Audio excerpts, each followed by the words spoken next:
Housekeeping questions. If anybody has a question or a comment, please do raise your hand. And for those of you who are joining us online, please share your thoughts in the discussion box. We will be monitoring the discussion box, and we really hope that you will join in as well. You can also join us in the conversation online on social media using the hashtag Bladder Cancer Forum 23. And you can, of course, tag the World Bladder Cancer Patient Coalition at World Bladder Can on Twitter. The World Bladder Cancer Patient Coalition was established in 2019, considering that there was no organization to speak as one global voice for people living with bladder cancer. We have set out to give bladder cancer patients that voice, to be their champions and bring together patient advocates from around the world to work together, support each other, and make meaningful change for our patient community. That's what we're here to do today, and I'm really excited to see so many faces from so many different countries around the world. It's really exciting to have so many participants today.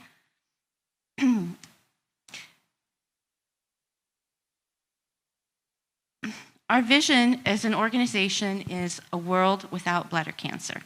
Now, this vision has a different personal meaning for each of us, but it's what we all strive to work towards. The work and efforts of the World Bladder Cancer Patient Coalition are centered around the three missions that you can see on the screen: fostering an international community for people affected by bladder cancer, advocating for access to the best possible bladder cancer information, support, and care, and building alliances with healthcare professionals, policymakers, academics, researchers, and industry. I'd like to emphasize the significance of global partnerships in advancing our mission. The World Bladder Cancer Patient Coalition Foundation was an important group effort of dedicated bladder cancer patient advocates and organizations, and serves as a perfect example of global collaboration. By joining forces with partners worldwide, we work towards a shared common goal: bettering the lives of bladder cancer patients and their carers. These partnerships also enable us to pool resources and expertise. It's about sharing and developing knowledge, human resources, and innovative approaches. By combining our strengths, we can accelerate change in the bladder cancer community. And lastly, through these collaborations, we can significantly increase the visibility of bladder cancer on a global scale, ensuring that both global and local communities are educated, supported, and empowered to be their own best advocates. Since 2020, our coalition has been fortunate enough to forge valuable partnerships with international stakeholders working in the bladder cancer space and more broadly in the cancer control. It would be difficult to mention them all. I'd like to acknowledge a few, such as the Union for International Cancer Control, who's here today, as well as the International Society of Urology, SIU, AllCan International, the Global Cancer Coalitions Network, and the European Commission, among many others. These organizations have been invaluable in our journey, and these collaborations have allowed us to reach more people and advance our mission more than we would have been able to do so on our own. At the same time, we are able to work together with these organizations to bring the bladder cancer patient voice to the center of their relevant work. We are also working with a number of industry partners now, many of which we have had long-standing partnerships. These partnerships allow us to realize many of our important projects and initiatives, with awareness raising or fostering our growing community being just a few examples of this. Our collaborations also allow us to share patient insights from our community, as well as evidence generation projects, and bringing the patient voice into the work of these organizations to advance more patient-centric research and development around the world. I'd like to highlight just a few core initiatives, one being the World Bladder Cancer Patient Forum, where we are gathered today. This isn't just a meeting point, it's a melting pot of ideas, of experiences, and aspirations from bladder cancer patients and advocates around the world. This forum allows for the sharing of best practices, patient experiences, and challenges. exploring opportunities for improvement together and fostering our close-knit community of bladder cancer patient advocates. It's also a testament to our commitment of putting the people affected by bladder cancer at the heart of everything we do. And through this platform, we aim to foster a global community that champions the cause of bladder cancer patients and carers, ensuring their voices resonate in every corner of the world and guide our global initiatives each year. Every year, the Bladder Cancer Awareness Month takes place in May. It's a moment where we shine a bright light on a disease that doesn't receive much attention. It's a dedicated time when we rally together to spread knowledge, dispel myths, and provide much-needed support to those affected. May is not just about statistics or medical facts. Bladder Cancer Awareness Month is about real people, real stories, and real challenges. Throughout the month of May, we aim to elevate the inspiring stories of patients, survivors, and educate the public on early detection, driving forward the pressing need for research and innovation. Together, we harness the power of collective action to make a tangible difference in the lives of bladder cancer patients and their families. We believe in evidence-based advocacy, and that's why we launched the first global bladder cancer patient and carers survey to give patients and carers a voice and to quantify their experiences so that we can take action together with our community and drive change that has meaningful impact on their lives. The findings were peer-reviewed and published in European Urology and showcased to the medical community at various international scientific and medical congresses, including just last week at the International Society of Urology Congress.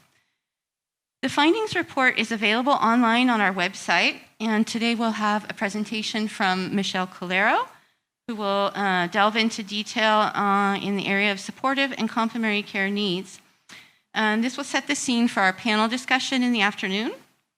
The evidence generated by this survey also allowed us to respond to legislative opportunities. In collaboration with the European Association of Urology, we've also recently published a European white paper on bladder cancer, which outlines policy recommendations for action at the European level and at national level. Fostering a global community of bladder cancer patient advocates is a huge part of our focus. We seek to support the growth of bladder cancer patient support networks and organizations. We have a startup guide for bladder cancer patient groups, which is a community-developed resource, and it's a starting point for anybody who's ready to start a group in their own community. We support new groups on their journey, and as well as supporting capacity building for fledgling groups, and as well as existing organizations to make sure that they're strong enough to provide support, information, and advocate on behalf of the people affected by bladder cancer. As we saw this morning in the first session, exchange of knowledge is a key element for new bladder cancer patient organizations, and we are setting up initiatives to share information and build skills among bladder cancer patient advocates. To ensure that everyone can access the information they need, we're also creating resources in multiple languages.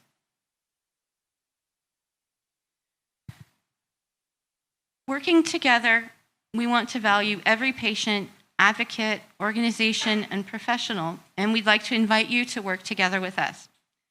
Whether you're a patient advocate, in a small organization, a larger organization, there's a space for you in our global community. For patients and advocates who might be listening to us today, if you're feeling ready to start a local group, just reach out to us. We're here to support you on your journey. For existing patient organizations, we invite you to join our coalition. Become a member of our coalition and learn and share your knowledge. Become a part of our growing community. To all the healthcare professionals, let's collaborate because we can elevate the standard of patient care and bring that to more patients around the world by working together. For researchers and academia, your work is invaluable.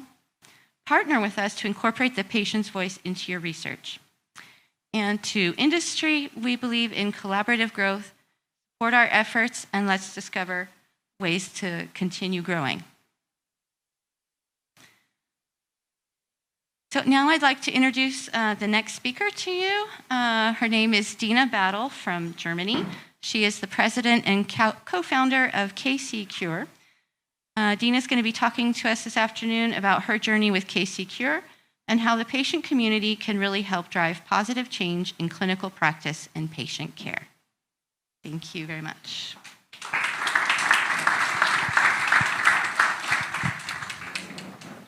Okay. This is a really big microphone, so I feel like it's bigger than me. And I'm also afraid of podiums because I'm really short, but hopefully you guys can all see me.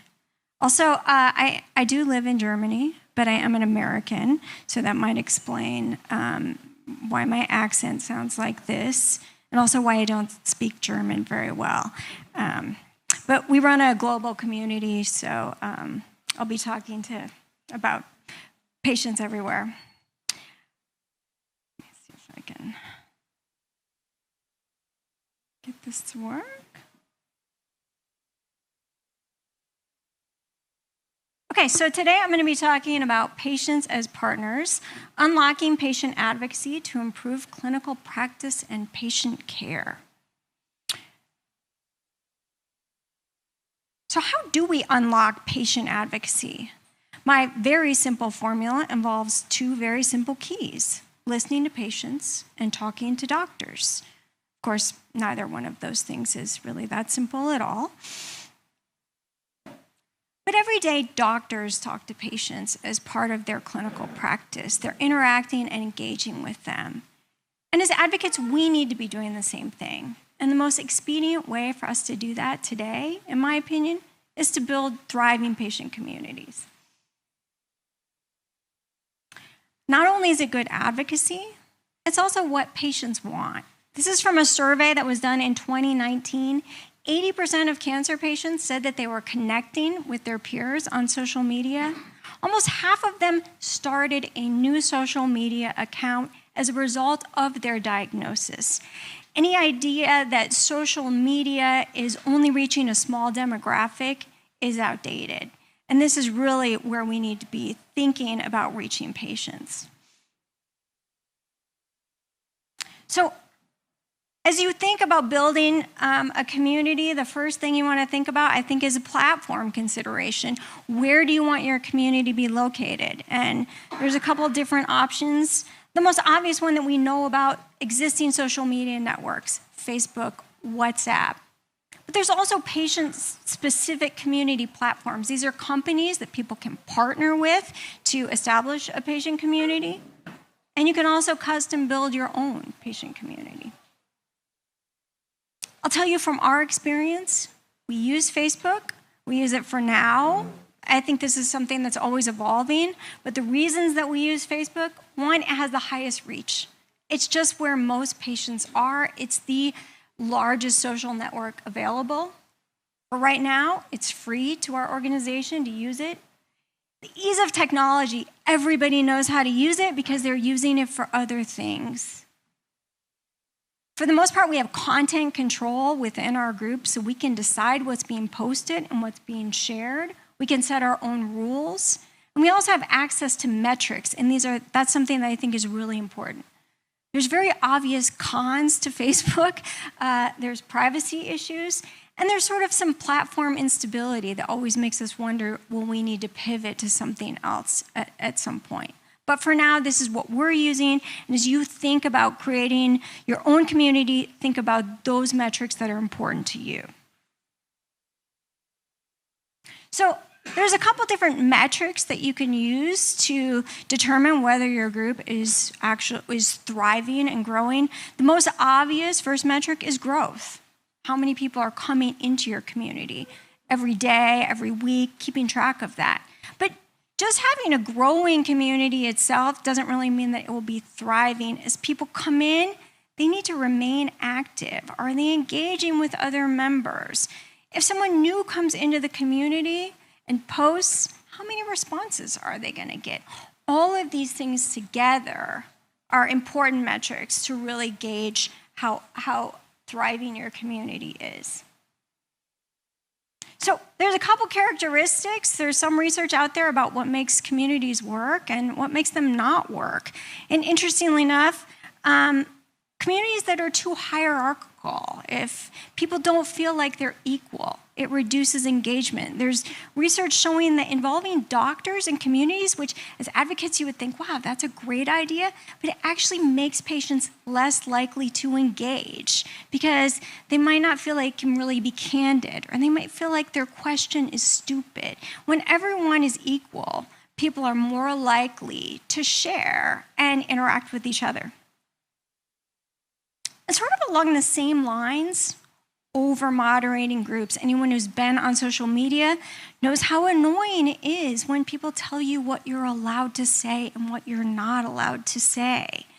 And honestly, with the ease of being able to create your own community now, over-moderation can cause fracturing of the groups because people can simply say, well, I'm just going to go off and start my own community on my own. But too little moderation is a problem as well. People come into your community and they're constantly getting inundated with spam or predatory sellers. They're not going to feel safe and they're going to leave. What we've done is we've made all of our moderation, we focused it on who's coming into the group. And once they're in the group, once we've established that they're an authentic, real person that's living with kidney cancer, dealing with kidney cancer, we really don't control or limit what they can say. And by doing that, we've actually significantly reduced conflict and almost never have to take a post down or remove a comment. As an advocacy organization, this is probably our biggest challenge. So communities that feel too commercial can reduce engagement. And we want to be able to share things, awareness campaigns, things that we're doing. But even something simple like talking about an awareness month can sometimes come across as advertising. And so navigating this line of how you share your information, I think is a challenge for us and something that we're always thinking about and considering about how we can best share that information. So now I'm going to talk about talking to doctors. If we want to talk to doctors, we have to be able to speak their language. And that requires that we generate evidence-based information.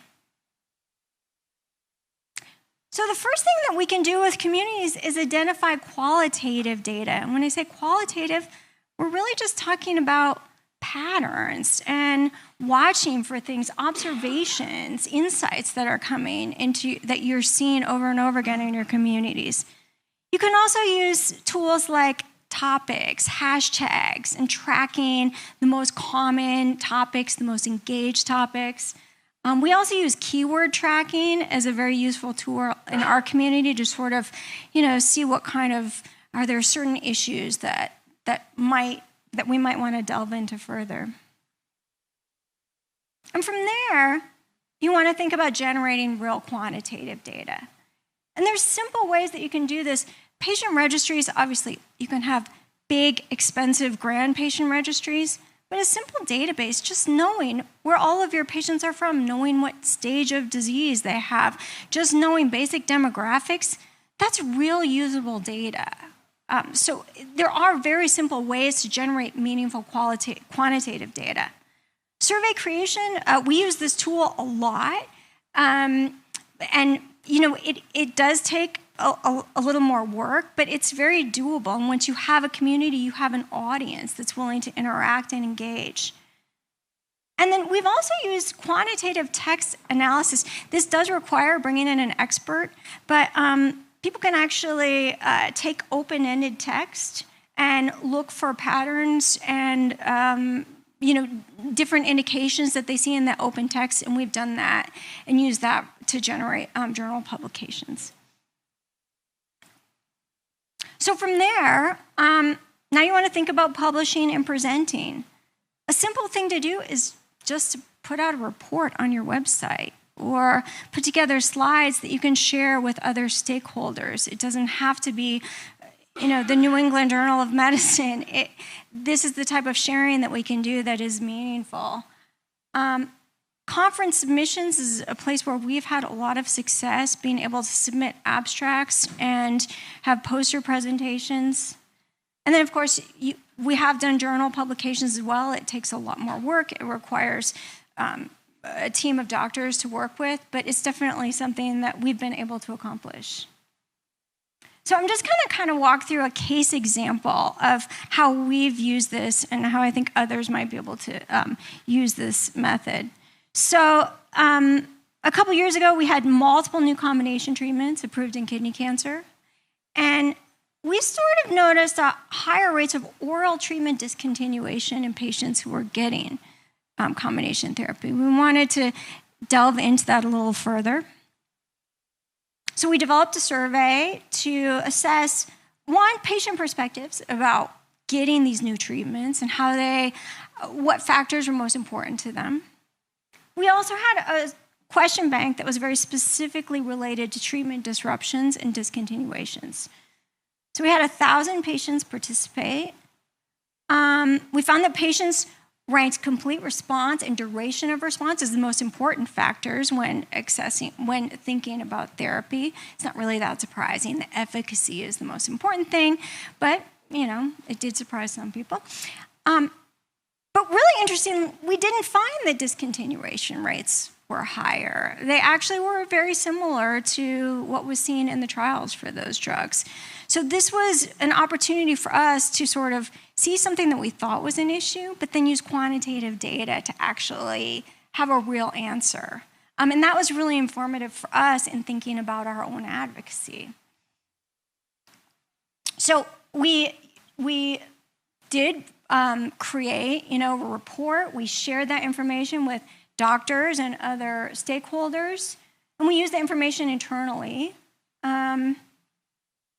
We also submitted abstracts to ASCO GU and ASCO showing our patient preference data.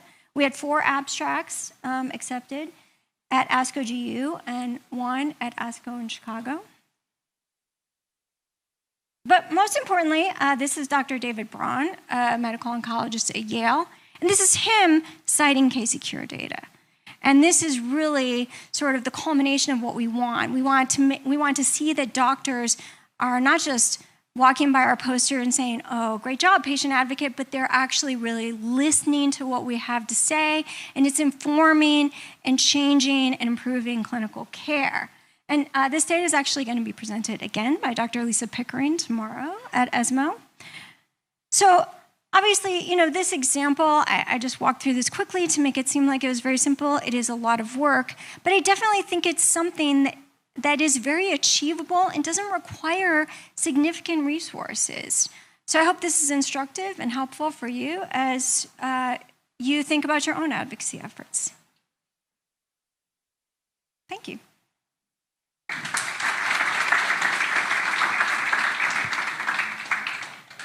So I don't know, do we have time for a question? I don't know if anyone has questions or if we have time.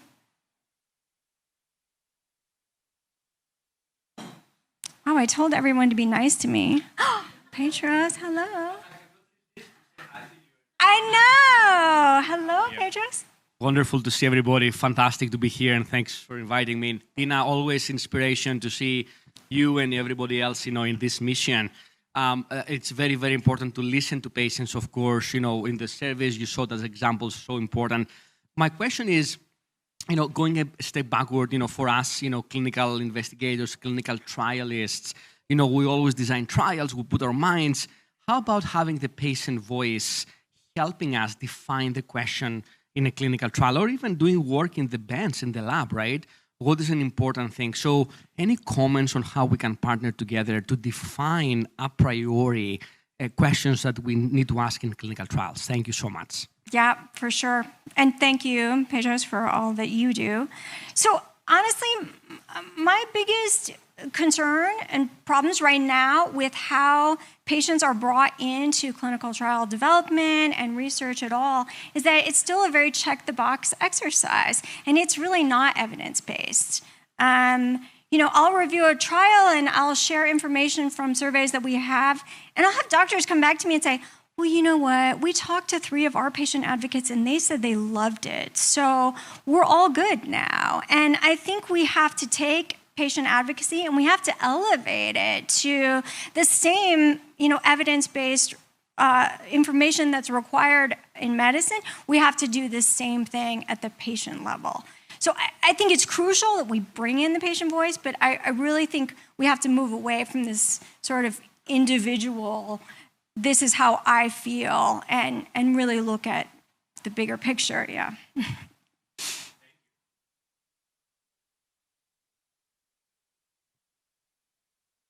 Okay, thank you.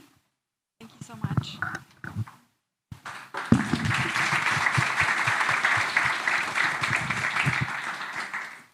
Now I'm told it's a la derecha.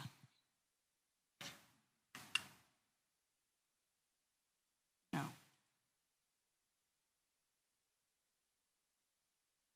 No.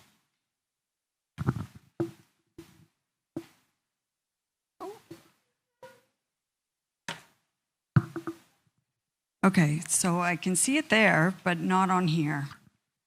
So tech support. It's not there, but it's there. Sing and dance. Go ahead. Shake hands, introduce each other. Oh, there I am. That's my face.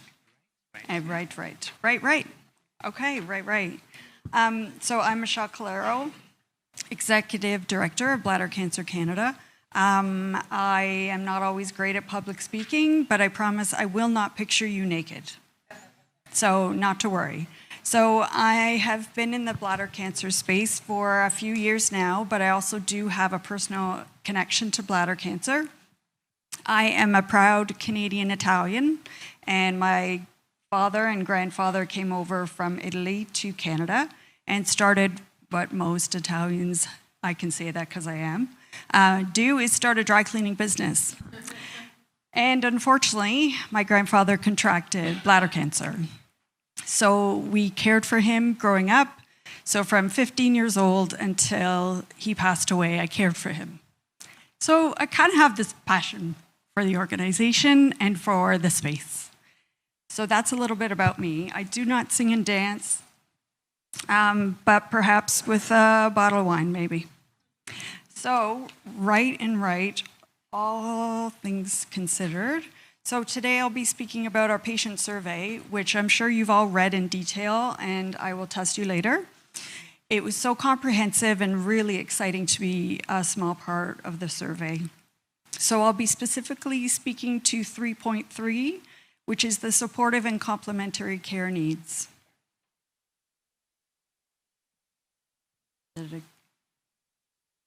I'm just going to go with it.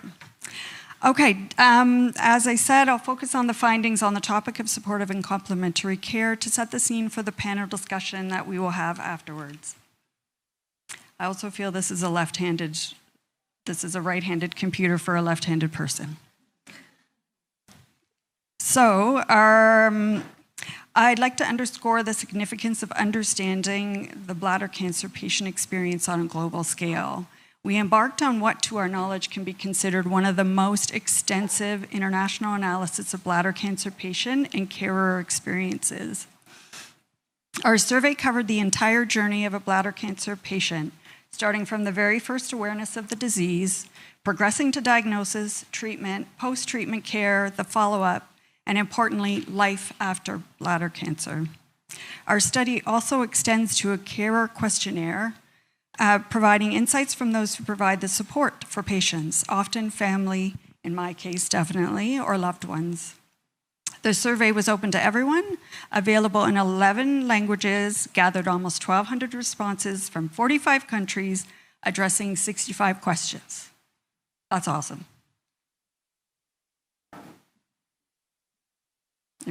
Right. Turning to our findings, one observation stands out. An overwhelming 82% of respondents felt a need for more. I went too far. There we go. All right. Turning to our findings, one observation stands out. An overwhelming 82% of respondents felt a need for more information. We celebrate the role of patient organizations, and of course, it's a core part of our coalition. The survey found that 53% of those who approached a patient organization or charity found the support and information they needed. But we would like this number to be higher, so there is so much more room for action.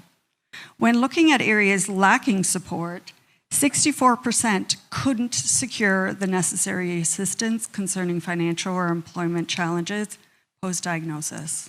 Not great.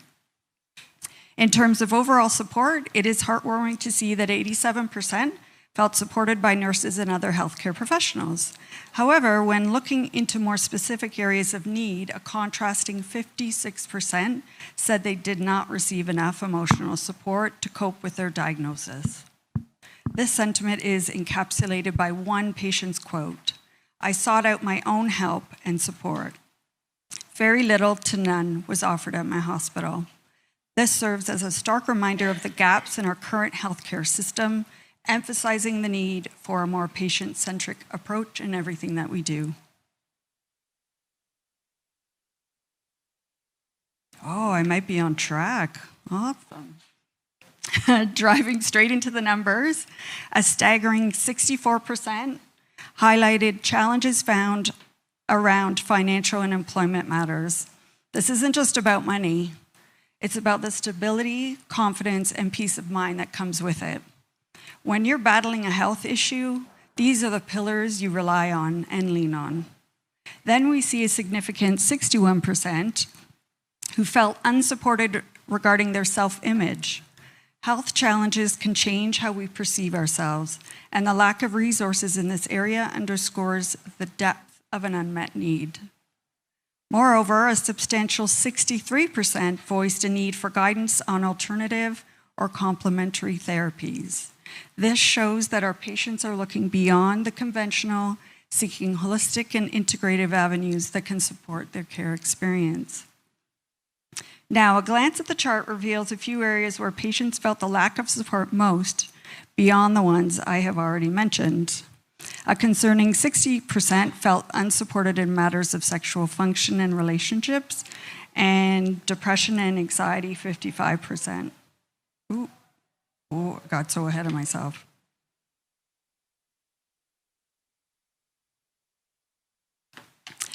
Particularly emphasizing emotional and psychological support, our findings indicate a significant concern.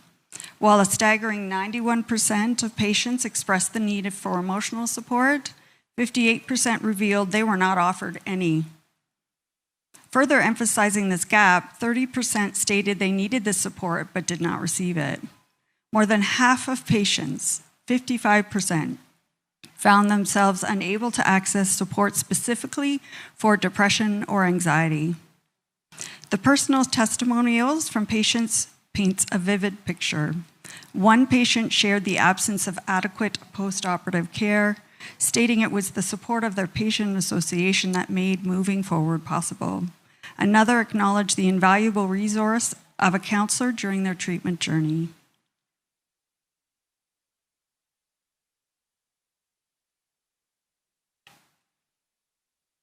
In our quest to understand patients' informational needs, we discovered that 51% sought clarity on treatment options and duration, 39% on their diagnosis and what it means, and 37% on the potential side effects of their treatment. Interestingly, a gendered perspective offers further insights. Highlighted in the orange boxes, some of the differences in male and female information needs. Generally, females exhibited a higher demand for information across most areas compared to males. I'm biased, so I'm not surprised. The only outlier here has related to sexual function and fertility, where men expressed greater need for more information.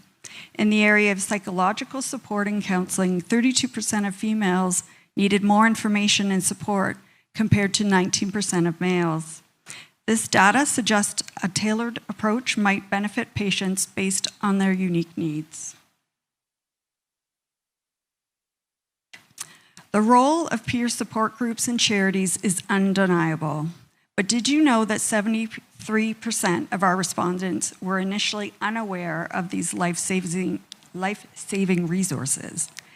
Half of them did eventually reach out to such organizations for assistance, But again, 73% were unaware we existed. Here again, a gender pattern emerged.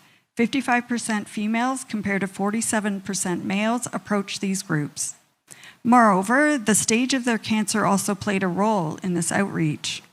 Another notable finding was the impact of the COVID-19 pandemic. Are we not all sick of hearing about that? Which halted the functioning of many such local patient support groups. As for preferred channels of information, websites topped the list, followed by healthcare professionals and online support groups. While 58% were satisfied with the information and support they received, we need to focus on the remaining percentage to ensure all patients feel equipped and supported. A testimonial on our slide encapsulates this essence. The survey findings report data is illustrated by unique, real, human experiences of people affected by bladder cancer. These stories highlight that behind every diagnosis, there is a person with unique experiences, circumstances, needs, and hopes for the future. It is important that we surround patients with the most caring environment, which meets their clinical needs, but also information, support, and compassion. So the World Bladder Cancer Patient Coalition Survey report outlines a call to action with 10 broadly applicable recommendations for meaningful change. In yellow are the recommendations relevant to the findings I presented today and to the discussion this afternoon. Provide sexual counseling to all patients before radical cystectomy. Improve access to information and support from initial diagnosis and onwards.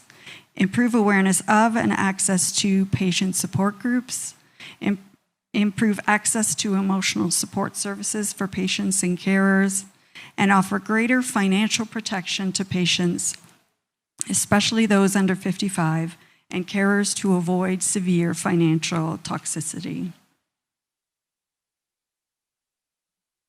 So I invite you to explore more insights from the bladder cancer patients and carers in the findings report, which offers a wealth of information about patient experiences and how we can take action now to make meaningful impact for our patients. You can find it on the World Bladder Cancer Patient Coalition website or by scanning the QR code on the screen.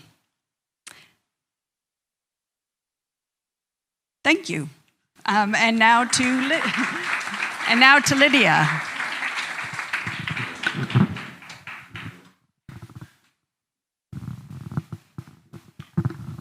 Thank you so much, Michelle. Would anyone like to ask a quick question to Michelle before she runs away? The QR code, yes, we can do that. Ta-da. Any questions for Michelle? No, well, you know how to find her. She looks like this. So please come and see her during the break. Yes. Okay, so now we have a panel discussion on addressing patients' needs in practice. If you're online, we have a question and answer segment online as well, and many of our team are standing by to translate your online questions and deliver them to the panelists as well. So please feel free to write any of your questions in the question box, and we will translate it to the speakers here. So first, an apology from Dr. Mario Alvarez Maestro. He had a family emergency and he sends his apologies, so he will not be joining us today. So I would like to welcome to the stage here Lara Fernandez-Rodriguez, who is a psycho-oncologist with HEPAC, which is the Spanish organization of patients. So welcome. Dr. Silke Günther, who is the Director of Global Medical Affairs, Merck, the one in Germany. We have Helen Lacey, who is a bladder cancer patient and advocate, all the way from Australia. We have Comfort Malaluke, who is the Senior Case Manager, campaigning for cancer in South Africa. So welcome, Comfort, to the stage. And we have Melanie Sampson, who is the Senior Manager, Capacity Building for the Union for International Cancer Campaign, and she's based in Geneva, Switzerland. So welcome, everyone. It's wonderful to have you here. So I will begin with some questions for Helen here. Helen, could you talk, we've just heard about supportive care from Michelle from Canada. What was your experience with supportive care?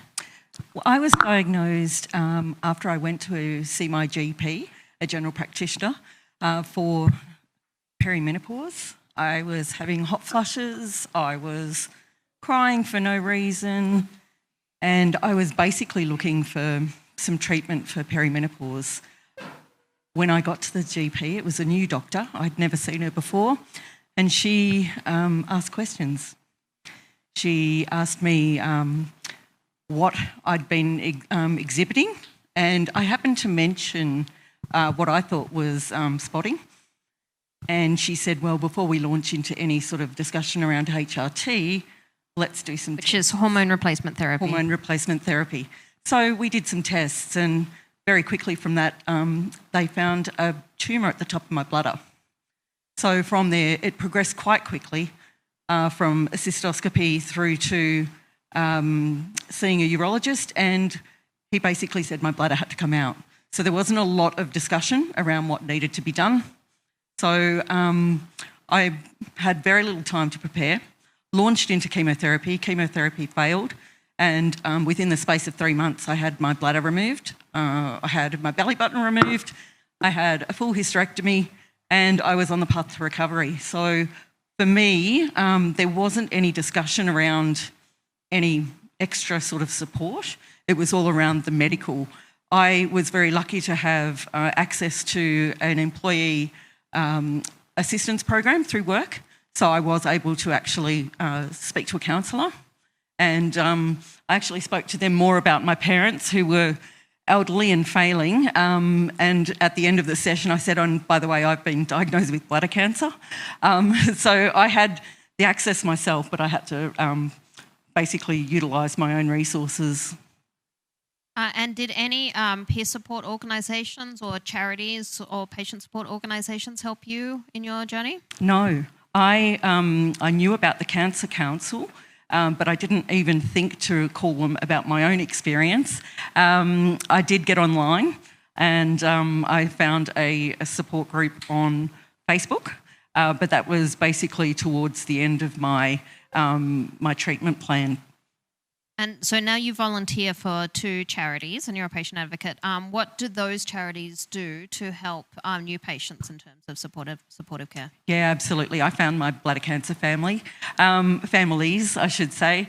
So Bladder Cancer Australia is a group that provides constant contact and face-to-face get-togethers. So it's really about that personal interaction. And Beat Bladder Cancer Australia has a monthly call, and during those calls there's medical experts that are talking about pretty much everything that came through on that survey. The most recent one was a sexologist, and the amount of information that should be provided to bladder cancer patients before they have their operation is extensive. And the fact that most people are not getting that information beforehand is just astounding. Thank you.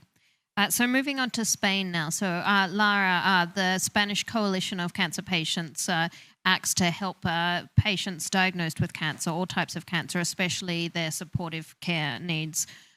What gaps have you observed in Spain, and what is your organisation doing to address those gaps? What we see is that there are some needs that the patients have that they are not covered by the public healthcare system. For example, psychological support. In spite of patients reporting that this is an important area to cover, there is a lack of psychologists in the public healthcare system.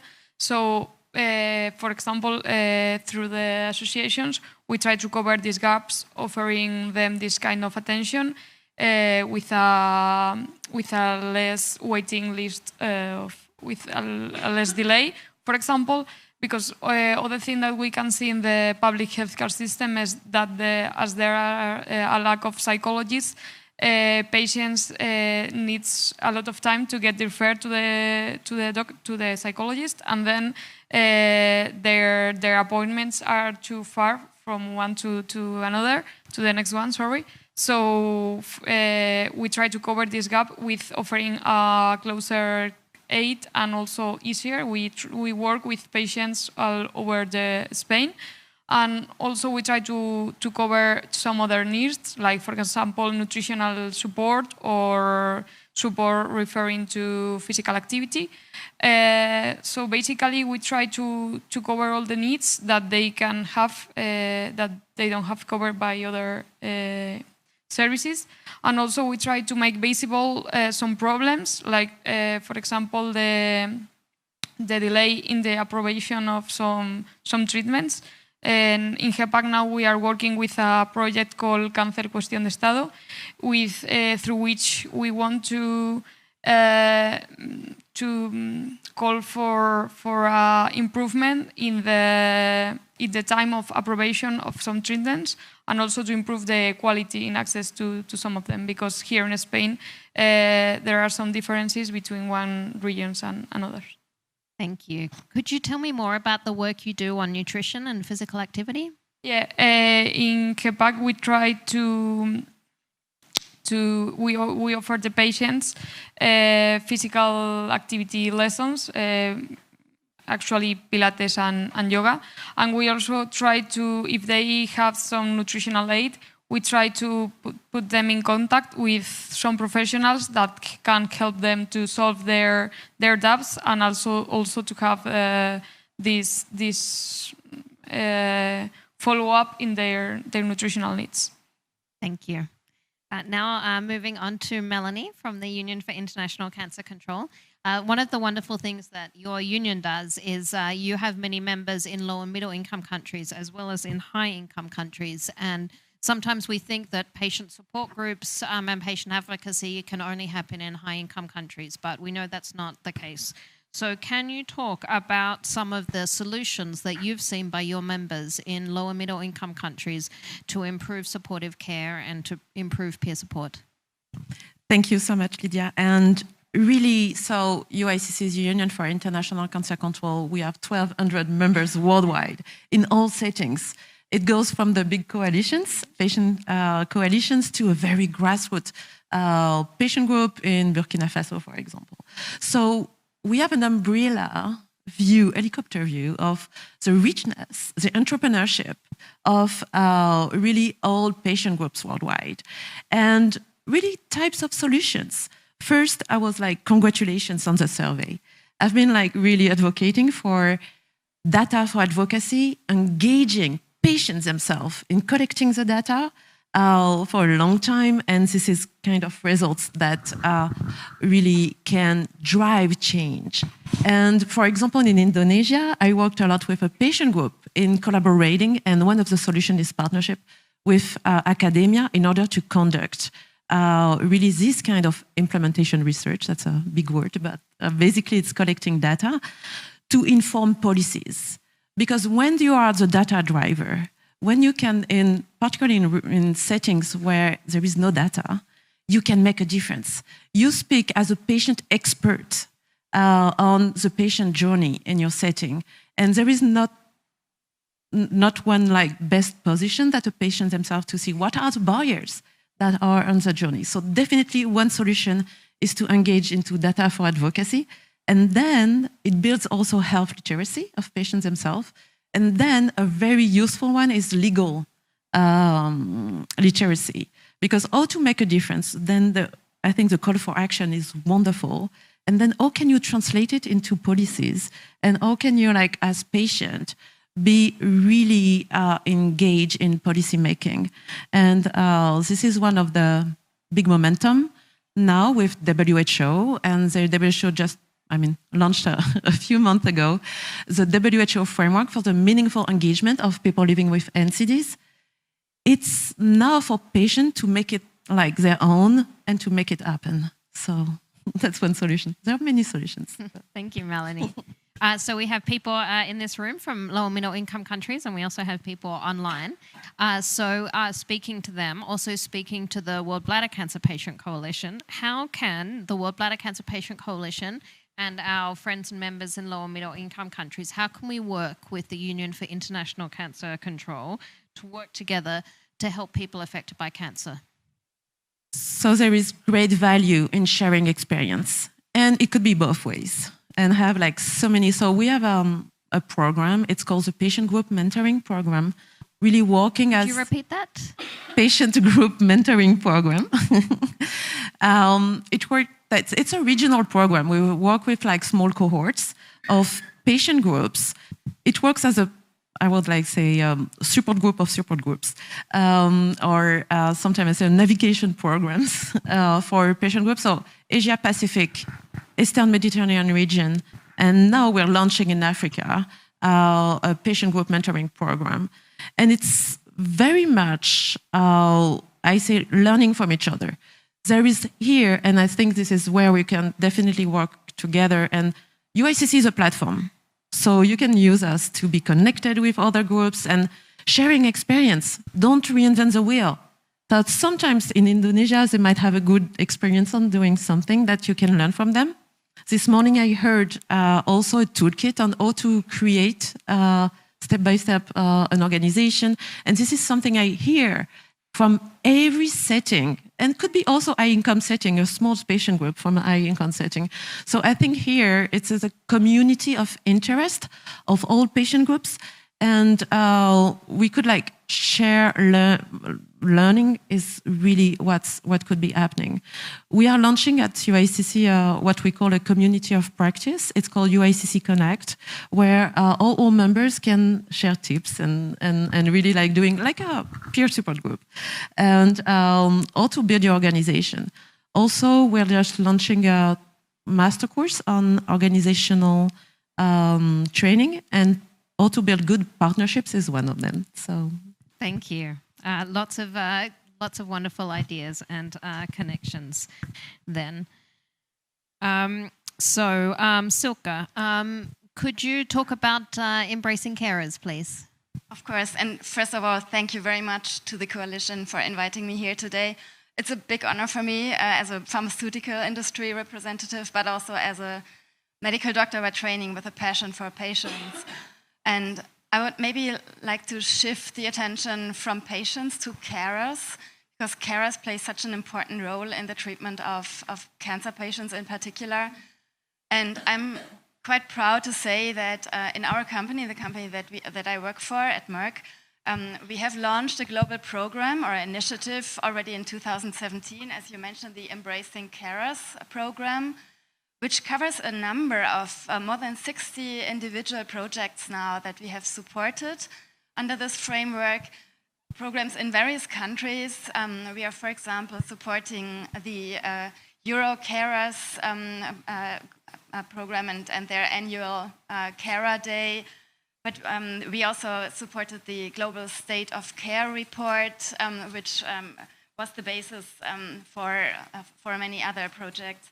And there is this International Alliance of Care organization that we collaborate with. And under the framework of Embracing Carers, but also outside of that, the company supports a number of regional and global activities that are mainly led by organizations, carer and patient organizations such as you. So it's really a good collaboration, and it's so good to be here today. So yes, the Merck Group is headquartered in Germany, but is a global organization. Could you tell me more about the Global Initiative on Aging, please? Sure. That was an initiative just recently initiated as a collaboration under the auspices of the United Nations and the GIA, the Global Initiative on Aging. In this collaboration, we supported the translation of training tools for carers, so that these tools are available to more carers who can leverage these and make the best use of these training tools to provide the best care for their patients or their loved ones. Thank you. And now, Comfort, I believe you have one slide. Let me just bring up that slide. Oh, they're doing it. Sorry, I'm clicking and you're clicking and it's a disaster. Okay, so here we have Comfort, who is the Senior Case Manager campaigning for cancer. And you're going to be talking about the escalation process. Yes. So as campaigning for cancer, we run like a case management services for patients that have been denied access to treatment. In South Africa, we have like a two healthcare system, which consists of private and public sector. So when a medical aid has turned down, a prescribed treatment for a particular patient, a patient is expected, to go through that process in order for them to, to dispute their unsatisfaction about the medical scheme, denial of treatment. So what we've realized is campaigning for cancer, we saw a gap. Now, there is a lot that the system requires from the patient. And the only thing that when you've been diagnosed with cancer, we don't think that you can fight the two battles at once. So what we do, we step in to come and fight for you on your behalf as a cancer patient so that you can focus on your diagnosis. As you can see from the right, the process starts from the medical scheme level, where one have to go all those 3 steps for you if you're not satisfied about a rejection of your medical treatment.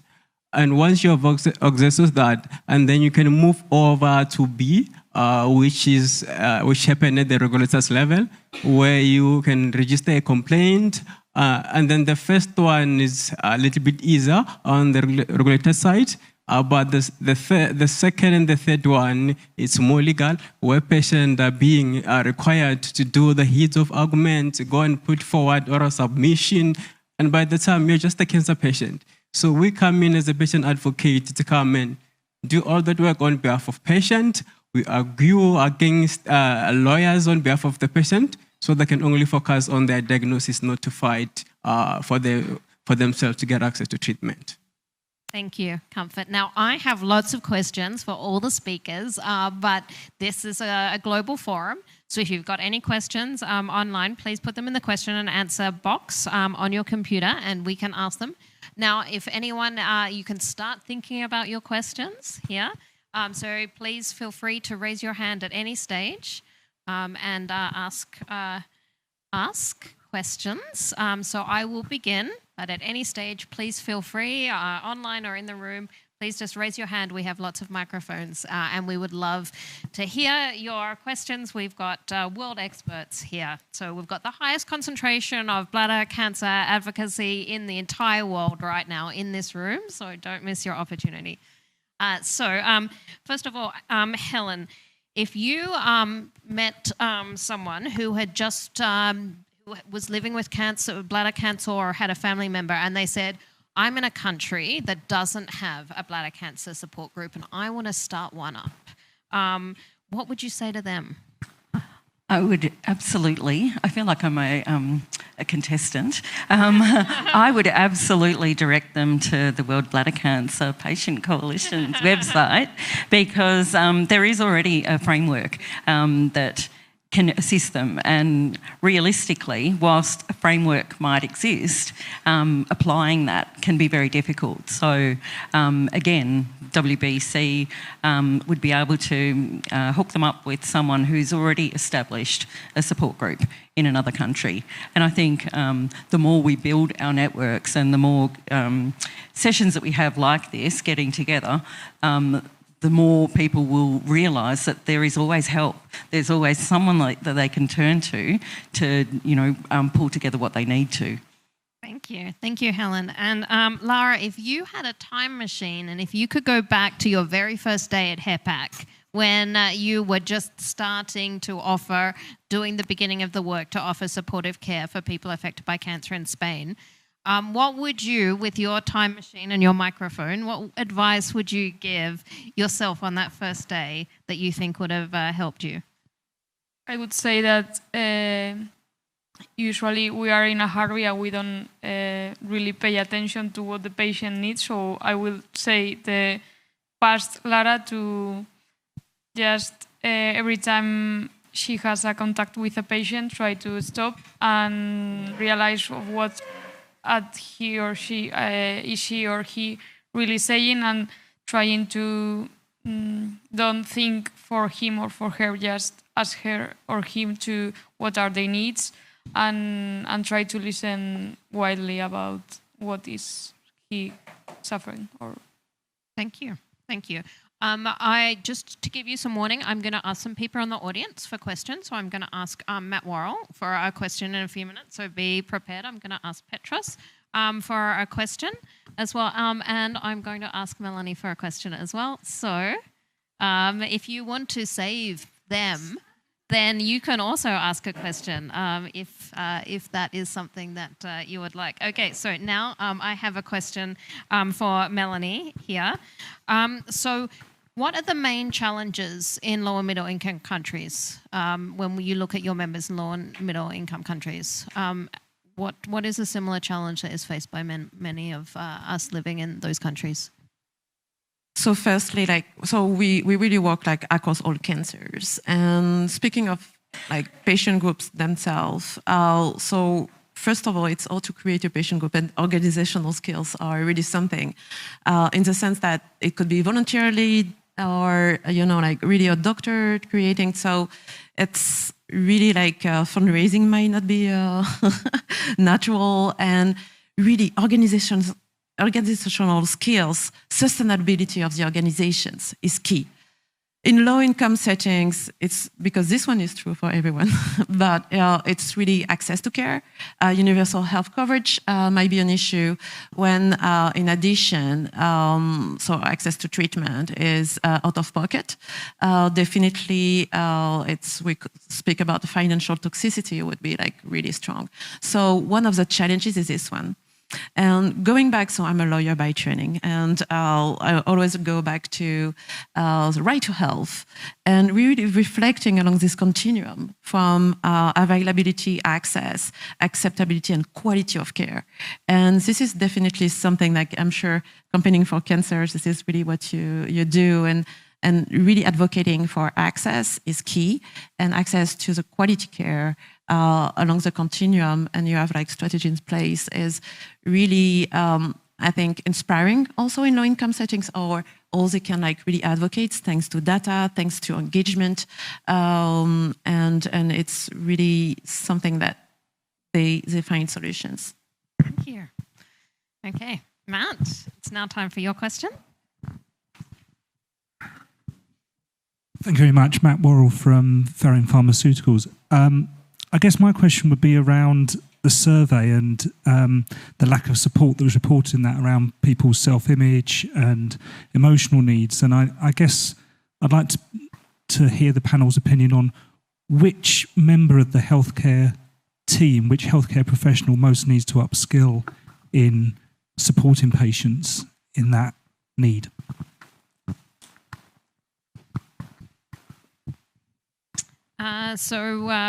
In your, do you want to just each just give a quick response about who do you think, which healthcare professionals are doing well and which aren't? We can just go across. I'm happy to start. I think all healthcare professionals do the job that they can do. I know that, people that are specialists for a reason, and they won't always address the general needs of a patient.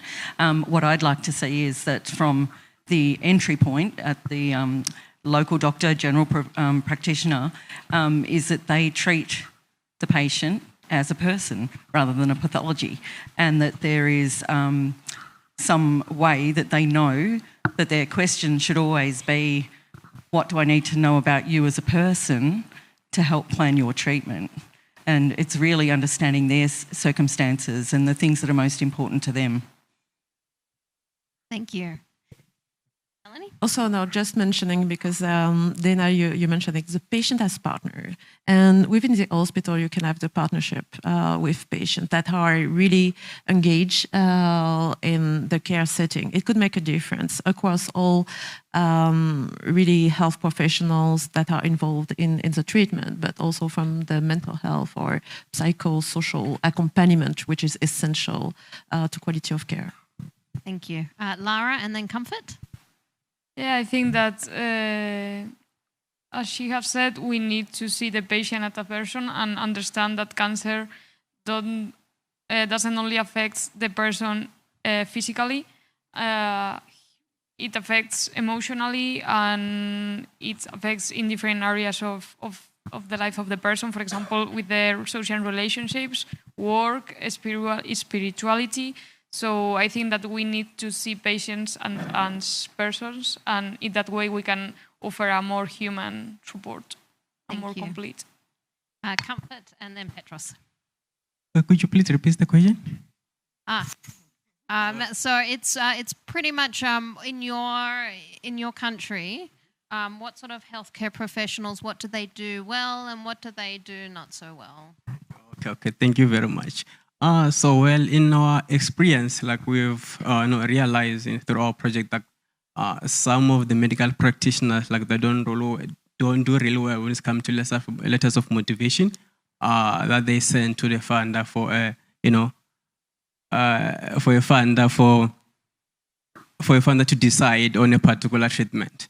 Yeah. So what is a letter of motivation? So it's a letter that, that details the diagnosis of the patient, the treatment history, and the reason as to why he or she needs to put a patient on a particular treatment. Yeah, some of them, they write detailed letters, but some it's just few lines, and we expect the funder to make $1 million decision. And if there is a poor quality letter of motivation, then the patient is less likely to receive funding to receive treatment. Is that correct? Yeah, there is a possibility of letter being, rejected by the fund. Thank you. Thank you so much. I'm taking notes literally here and also posting in social media to follow Dina's point. Great discussion. My question is about multidisciplinary care, right? And how we can work together to foster this environment of leaving the silos and isolation and work together, surgical oncologists, medical oncologists, radiation oncologists, pathology radiologists, geneticists, nutritionists, to your point. Any feedback or comments you have for us, how valuable it is for you to have a multidisciplinary team in the patient care, especially for localized bladder cancer, and how we can advocate in partnership with you for that model globally, worldwide. Thank you again so much, all of you. So your question is, how are multidisciplinary teams valuable, and how can we work together to make sure that more patients receive multidisciplinary care? Who would like to speak to that? Maybe I can. It's also based on my experience, previous experience, because it's clearly like a criteria for quality of care. And I said like it's really central, being like holistic and patient-centered, and having like all professionals like in multidisciplinary boards. It can exist also like we work, one of our UICC members is Project ECO, so it could be online. And Project ECHO was set up with Zoom to allow more teleconferences. So it's basically tumor boards that are done online, so really accessible in low resource settings. And so tumor boards would be like, so including, it's part of the quality of care, and all the coordination is done. And we can be also like innovative in all to boost coordination amongst our professionals, and also to include psychosocial support within the multidisciplinary care. It's part of it. So, and supportive care also included. So it's quite important. It could be a challenge in many settings, but the intention is there. And within an hospital, it's always possible, online or in person. Thank you. So, Comfort, in your experience, when people are diagnosed with cancer in South Africa, is there just one doctor who is involved, or is there a team including nurses, radiologists, radiotherapists, and how do we make sure that one cancer patient is seen by all the experts that they need to? Well, I think, in my opinion, because we are more on the, on the denial side of it. Like, so we don't really maybe get involved like in the treatment decision making of the patient between the doctor and the patient. But I think, yeah, there is that team where the patients get seen by different doctors and nurses. Thank you. Okay, I will now move to Melanie Costin, who is a patient, and she will ask a question. And then we have about 20 more minutes, so if you do have a question, please raise your hand. So, Melanie.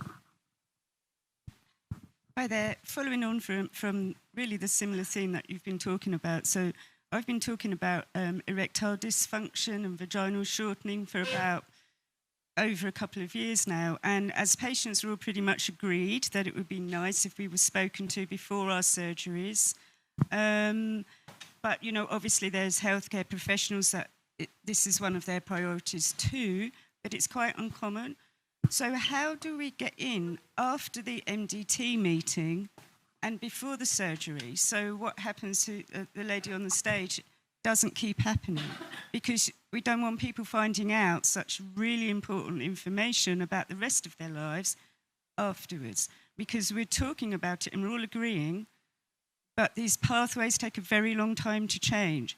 There's got to be something in there that's, after, as soon as a surgery is decided upon, there's got to be something in there that says, okay, now this is the time for the next stage, which is preparing you in all the different ways. So how do we actually do that? Because we're all agreed, but there's not too much of a step forward. It's still happening. It's still happening that people don't know what's going to happen till afterwards. I mean, it's down to us patient groups at the moment, but we can't get in there if we don't know the patients.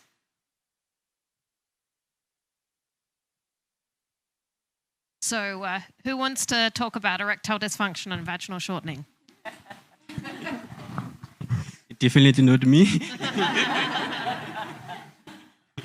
I'll start again if you like. The Beat Bladder Cancer Australia team have engaged a sexologist, and a message that came through quite distinctly was, just because a specific treatment doesn't work doesn't mean that that treatment can't work, because there are nuances to each treatment, so that there can be adaptations to treatments. So whilst an injection might not work to start with, they can modify that injection and, split out a component that doesn't work, and provide multiple attempts at that type of treatment. But ultimately, it's about having the information up front, and it's the availability of that information. And I know that the Beat Bladder Cancer Australia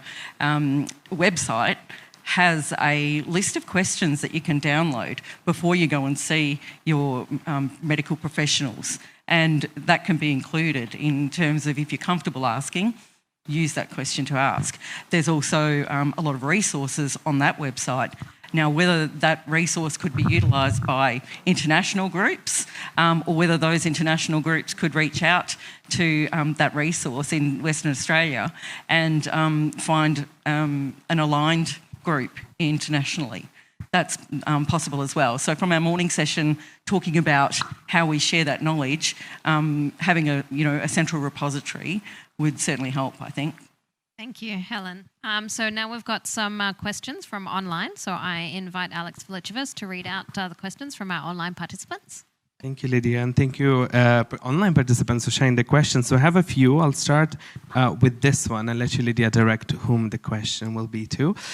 What is the role of pharma industry in supporting patients, in particular in terms of educational materials or resources to help patients be more involved in their treatment? So, Dr. Gunther, what is the role of the pharmaceutical industry in supporting patient Perfect question for me, I guess. Well, as you would imagine, it is difficult for pharmaceutical companies to address patients directly. We cannot promote our products to patients. and we cannot address patients directly. That is why it is so important that we collaborate with organizations like you, that we provide financial support, but also provide our expertise. We have great colleagues in our company who know the disease very well because we know the drugs that are used for this disease very well. And we can, of course, share our expertise when organizations like you develop materials or training tools or whatever that help patients or also their carers. And of course, whenever a company offers flexibility and training opportunities for their employees, that raises awareness among a huge audience and a huge population of potentially future patients or potentially future carers, and raising awareness from a company outside and beyond is a good starting point, and that is a role that pharma companies globally can play. And when you provide funding to patient organizations, what is the objective of this? What do pharmaceutical companies want when they provide funding? Guess what? It's not always to make money. It's sometimes really because we are interested in helping patients, sincerely interested in providing better care for patients, and that not only covers the sale of a drug, but also to make sure that patients are diagnosed early, that they get the best treatment and early the best treatment. And therefore, yeah, awareness is one thing, but also being aware of the treatment options, of course, is in common interest for both the pharmaceutical industry, but also the patients. Thank you. What is the next question? Yeah, I'll share one more. There's a comment/question. So it's good to hear medical doctors say that patient advocacy is important. I think it's alluding to you, Petrus, as well. How do we educate all medical staff involved in bladder cancer that there is need for advocacy support, and that there is some support out there with our community supporting networks, such as this one, either internationally or locally? Okay, so before I pass to the panelists, after this we have time for one more question. So please, this is your very last chance to ask a question, and I'm going to pick someone randomly from the audience if you don't raise your hand. So please raise your hand. So how, and we've heard some fantastic examples of this today. So how do we tell healthcare professionals that patient advocates can add value, that we can actually, patient organizations can actually make their jobs easier? And Comfort, do you work with healthcare professionals in South Africa? Yes. We work with different specialties for cancer.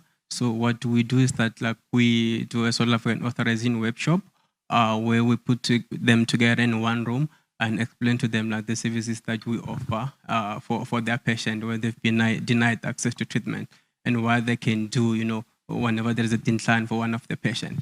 I think, and they see value because we help their patient to get access to treatment that they were previously denied.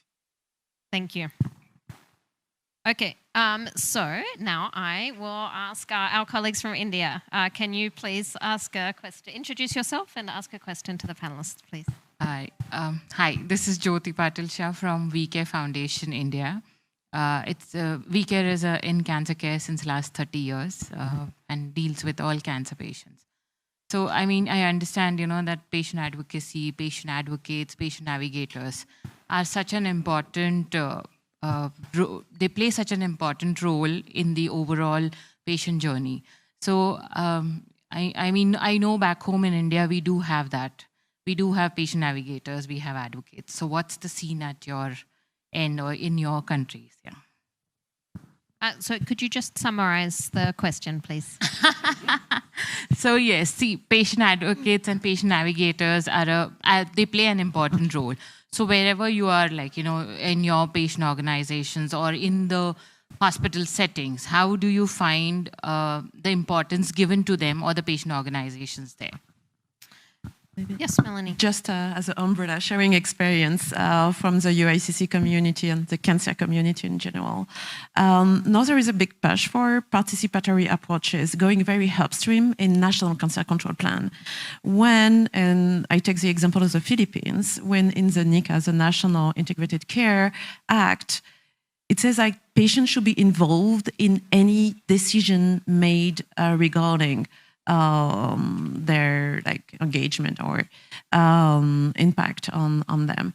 So it makes a really difference because they're at the table, and then we need to make sure like it's meaningful. But it's just institutionalize the cancer patient advocacy, and this is really one of the prerequisites to do it. Thank you.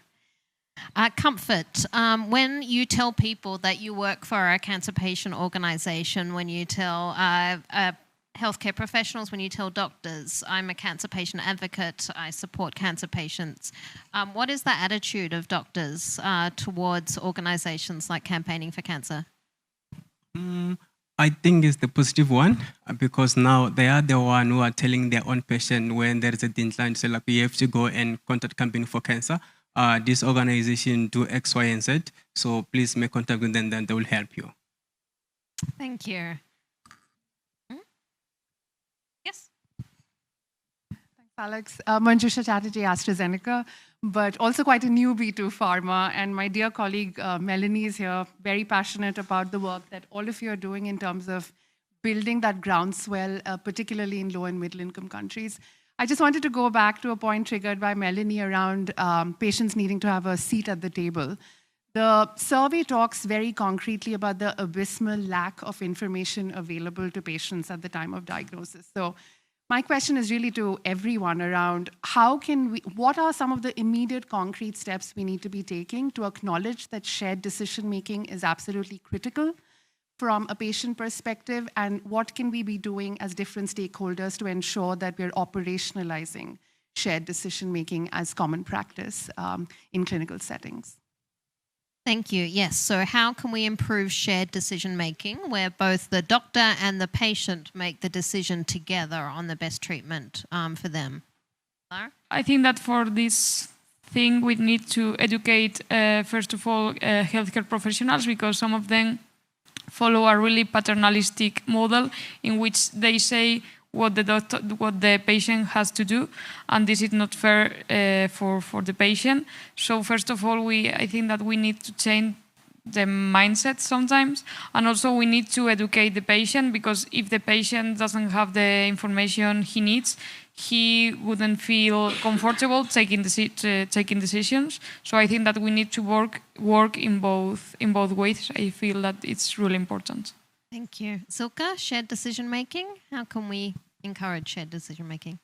From a perspective as a physician, I would say it's important that everyone knows the position of the other. Everyone is aware of each other's priorities and what is the intention of what I'm doing. For patients, that is, of course, to communicate to the physician what he feels. And for a physician, he has to be aware of what the gaps in patients' needs are, and to make sure that they come to an agreed, aligned treatment decision, for example. Thank you. I agree, and I'd carry on from that and say that the carer needs to be involved in those discussions as well, because it's about the family circumstance, and it's not just the patient that's obviously going to be impacted. So I think that that again, it comes back to the doctor asking about the patient as a person and understanding the environment within which they live. And whilst there are gold standard practices for, removal of the bladder and that sort of thing, it may not be the best for that particular person and their circumstance. Thank you. Comfort, how can we encourage doctors and patients to make treatment decisions together jointly? Well, in our country, we've got a charter called the Patient's Right Charter. So this charter is like the patient, they've got the right to participate, in their treatment decision making between them and their doctors. Yeah, so the patient, they've got the right to access, their protocols and formularies pertaining to their cancer diagnosis and make an informed decision between the doctor if what is the best, available option for the cancer diagnosis. Thank you. Just one word. Just sharing the experience of the patient leaders we are working with. It's definitely confidence and empowering, having a voice, just shifting the power balance. sometimes. And in some settings, it's very difficult. And within, like, in many settings, it's very difficult to challenge the doctor. But sometimes through empowerment, confidence that as a patient or as a caregiver, you have a first-hand experience and you can like really have a voice, including on the decisions and looking for information. Thank you. So this is the closing question, the same for everyone, an easy question to finish. In 1 minute, what is one action that we can take within the next 12 months to enhance the lives of those affected by bladder cancer? So it can be a very small step, but we're just looking for ideas that we can do as a community to improve the lives of people affected by cancer. So I will go in this direction. So you have the most time to think about your answer. So Melanie, what is one action that we can take? Several actions. No, one action. Okay, 1 minute, one action. 1 action. Okay, I'll like summarize it in one action. I really love the call to action here. And how can we translate it in advocacy and policy changes would be the next step. So one action would be to reflect or at least like take one of the call to action and within the next 12 months to see how we can institutionalize this in many settings. Each one like sharing experience in each country. It could be the low income, high income, same. But how can we make sure it goes into policies, institutionalized and happen concretely? Thank you. Comfort, 1 minute, one step. I think the step that maybe we might need to explore, I think, is maybe financial support, according to where I come from, because patients are getting what's available in the state, not what is the best treatment option as available out there. So if maybe there could be a way of financial support to help patients to get access to treatment, I think that might be great. Because recently there was a patient who was given a letter in one of the treatment facilities to go and ask for donation because the treatment that they needed is not available, on the street. Thank you. Helen, 1 minute, one step.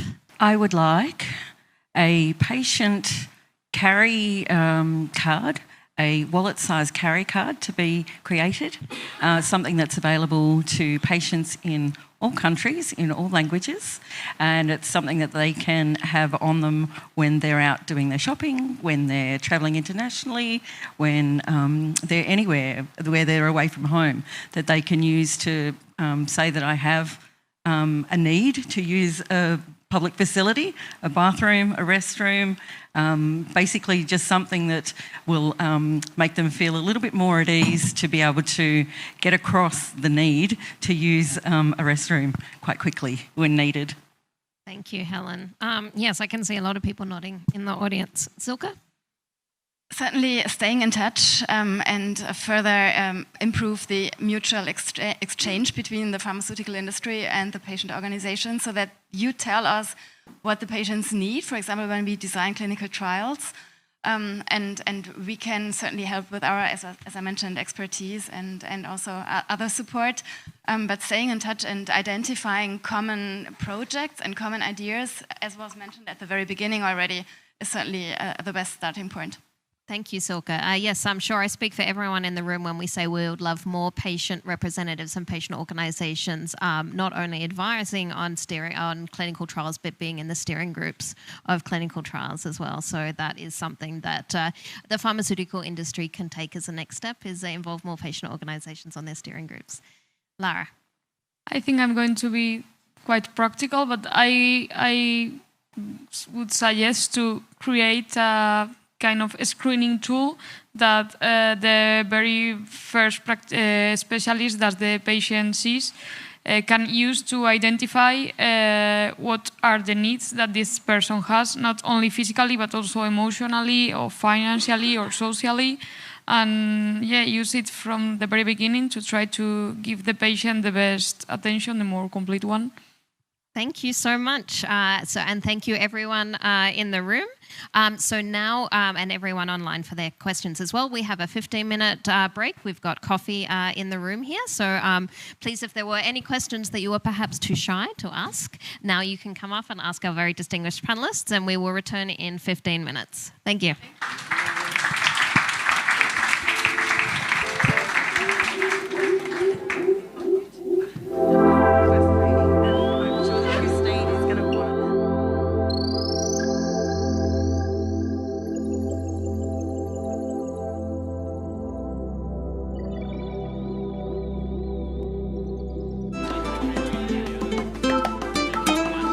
Thank you, and welcome back to the next session of the World Bladder Cancer Patient Forum. Please take your seats, please. So I am looking at members from Australia in particular that need to sit down, and France and the UK. Usually the Greeks make noise, right? But yes, sit. Thank you. Welcome back. We have a huge friend and supporter of the World Bladder Cancer Patient Coalition, and a dear friend of mine, Petros Grivas, who is a hub of bladder cancer and a hub of cancer in particular. He has a special skill of really bringing together the cancer community and uniting us online and face-to-face as well. And he's so passionate as a healthcare professional advocating for patient advocates and advocating for multidisciplinary teams. He still takes selfies with two hands rather than one hand. So if he does have one weakness, it's his passion for two-handed selfies. But we can forgive him that. Petros, would you like to introduce yourself to everyone? Thank you so much, Lydia. I appreciate the opportunity to be here. You're so inspiring, and thanks everybody for being here. It's really important for us as healthcare providers to partner with the patients, advocacy groups, and all of you, because this is one team, right? This is a global team around the world. Speaking about, equitable healthcare. My name is Petros Grivas. I'm a medical oncologist, and I'm serving as the director of the Genitourinary Cancers program at the University of Washington and Fred Hutchinson Cancer Center in Seattle, United States. I'm Greek originally, and I'm very happy the president of the Greek Oncology Society, Dr. Saridaki, is there too. So we have at least two Greeks, and we have a third Greek, which is Theodoros. So we have a Greek group. But it's fantastic to be here, and really important for me to participate in this great mission, Lydia.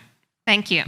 So this weekend is the European Society for Medical Oncology. Some of us will be attending, but a lot of people in the room will not be attending.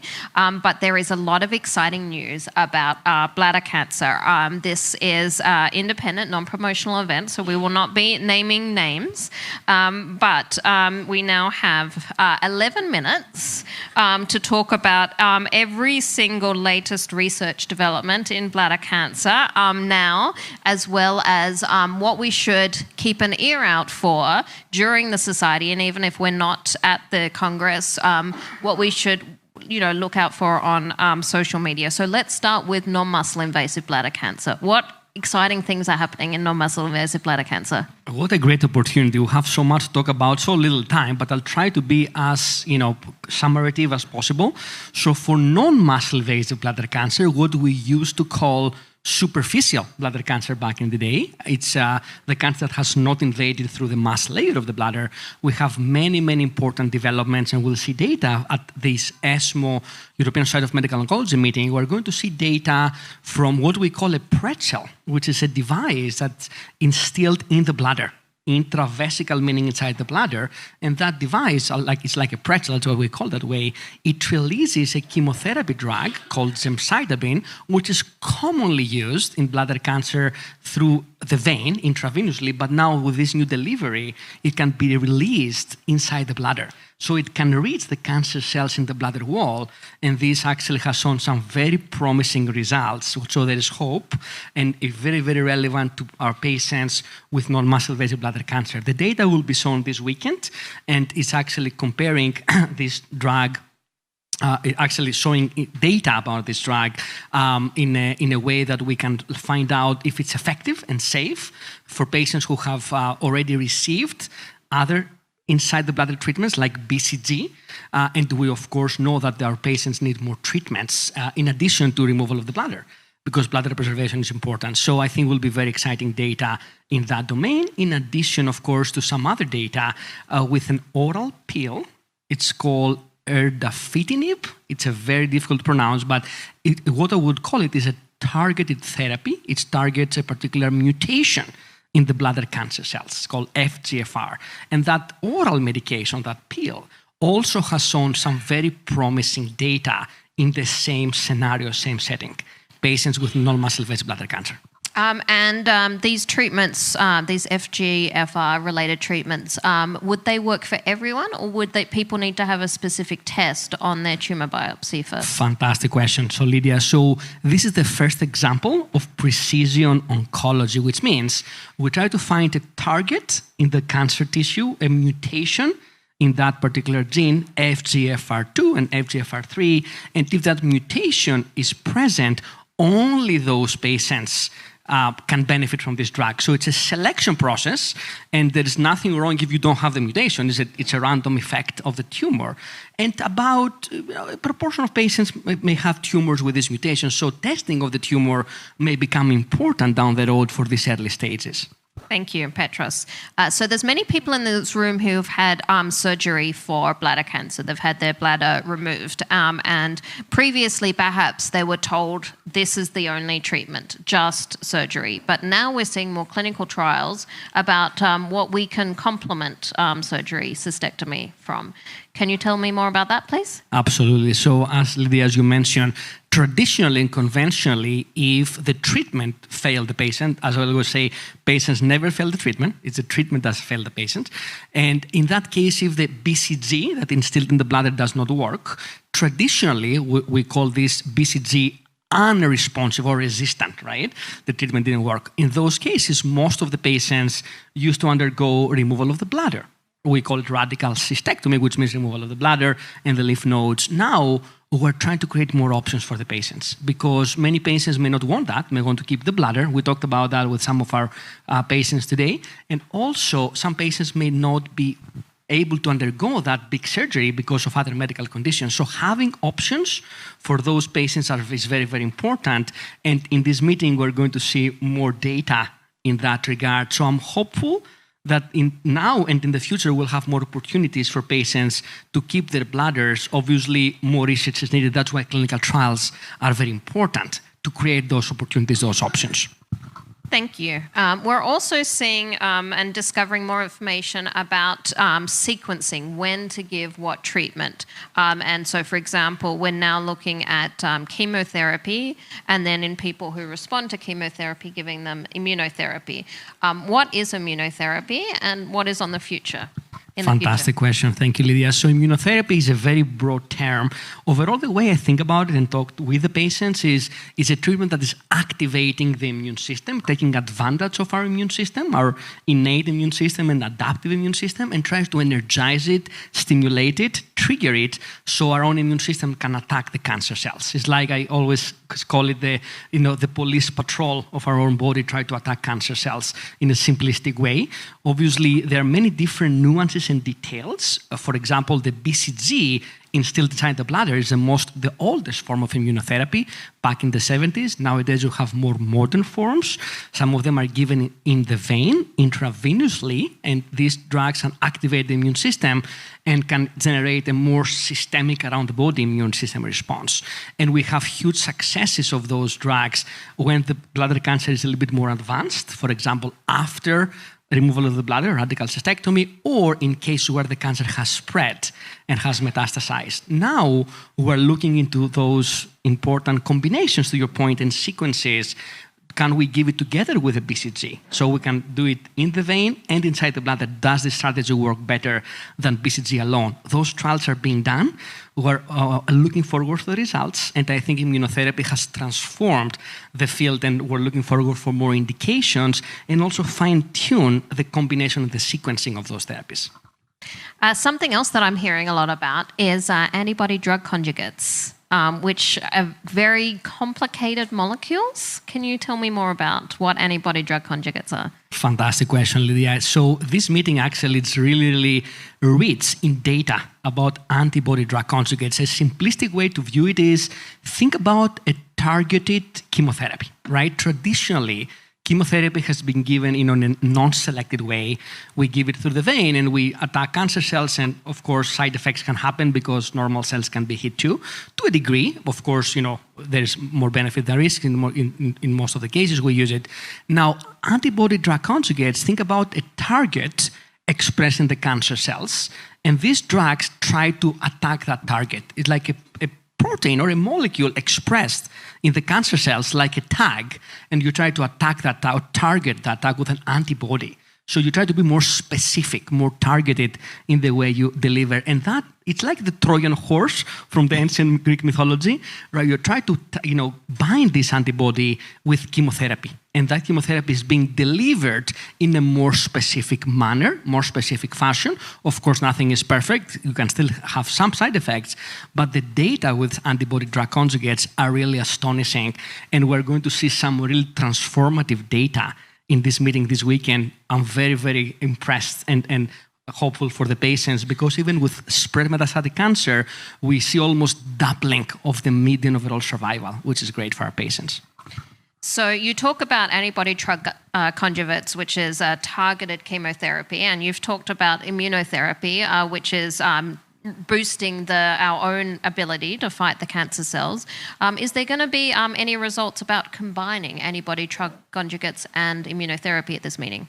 Another very important and relevant question. So we're going to see data in this meeting about from a combination, one of those antibody-drug conjugates that we discussed combined with one of the intravenously delivered immunotherapy.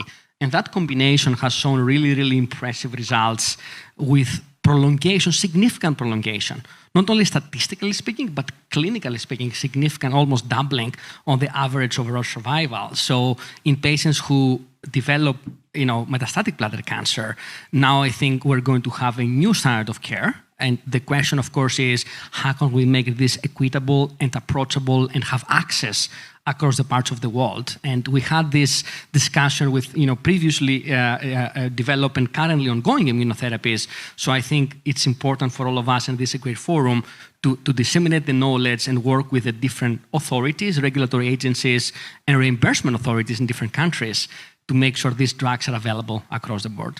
Yes, and also the Union for International Cancer Control is working very closely with pharmaceutical companies to make sure that these drugs are available and accessible to all. So there's many, you've talked about trials that are reading out, but there's some pharmaceutical companies that are just starting to design a clinical trial, and they're thinking to themselves, who should we have on our steering group? Who should we ask to review our informed consent form? Who should we ask to inform our reviewer and co-create our patient-facing materials? What would you say to those pharmaceutical companies? Great question, and I know we discussed that with Silke and other, team members. We work together in clinical trial designs, and every time I'm with a patient in the clinic, and obviously you all know I'm very passionate about bladder cancer and about clinical trials, the patients gets that, and I said, we're working hard to simplify the informed consent, and it's still 65 pages, right? It's like daunting even to see the thickness of this, and the patient is overwhelmed, so we have to simplify it for them. So I think we have to work together with the patient advocate. So back to what we discussed before, representation from the World Bladder Cancer Patient Coalition, the Bladder Cancer Advocacy Network in the US and others. How can we have a patient representatives helping us simplifying the consent form, make these sound bites that are easier for the patient to understand, and help us design the right questions for the clinical trial. So I think a patient advocate is very important to be in the steering committee for clinical trials. Thank you. So you're saying that involving patients and patient organizations would actually save time, improve retention, improve recruitment. And so every single academic institution of pharmaceutical industry partner should be making sure that they're involving patients meaningfully in co-creation right from the beginning. I wholeheartedly agree. I think it's a great opportunity and great investment that will pay off in terms of understanding, making the patient more comfortable, and I think it will help indeed accrual and ultimately better results in clinical trials. Thank you very much, Petros. Thank you.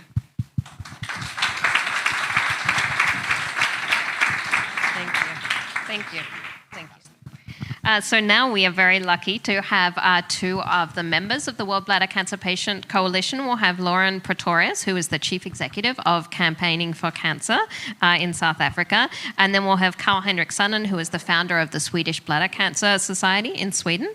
So Lauren Pretorius and Comfort, I would like to say to Lauren, perhaps you would like to come up to the stage and talk about how local groups are meeting patient support needs. Do you have a PowerPoint presentation? I'm sure I do, but I don't need it. Well, why don't you sit here and I can... Do you want me to sit next to you or I can sit in the... I'll sit next to you.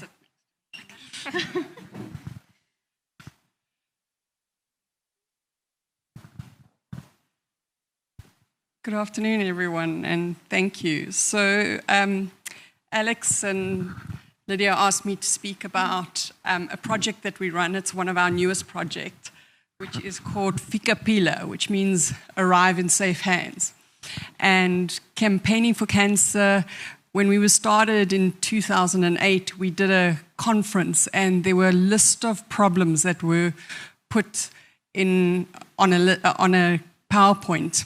And one of those problems is the problem that Comfort deals with. He's very humble. So I just want to tell you that in the last year, he and his team have recouped over $1 million for patients. So that's huge. That's $1 million worth of treatment that patients didn't have. But one of the things that we hadn't managed to achieve in the 16 years that we've been, and it's been a problem that comes up consistently for any patient in South Africa, is transport. And I know that that's a global problem. But in South Africa, we have a little bit of there are nuances, like in any low to middle income country. And I was lucky enough to speak to Jyoti, and we spoke on a panel about this in Buenos Aires, yes. And we had to look at, South Africa doesn't have a very good public healthcare system, but a public transport system. So it's very fractured.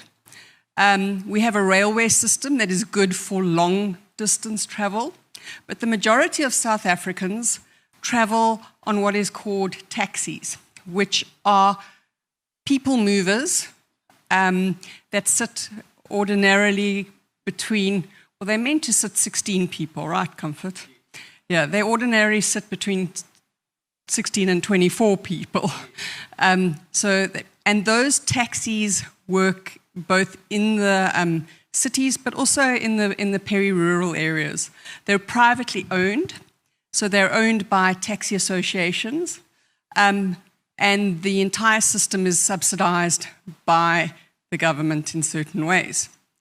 However, a taxi trip from, say, for instance, here to the airport would cost someone $2. And that patient doesn't have that amount of money because that's probably the weekly income for the entire family. So how does that patient continue to go for treatment when they can't even climb on the transport? There is no subsidization by government for those patients, so when you're diagnosed. So one of the things that we said was, right, so we don't have a public transport system, so we can't give out train tickets. We can't give out money, because what happens is then the money gets used for food, quite rightly so. But at the same time, we need those patients to come back for treatment. And in South Africa, we have quite good penetration when it comes to cell phones.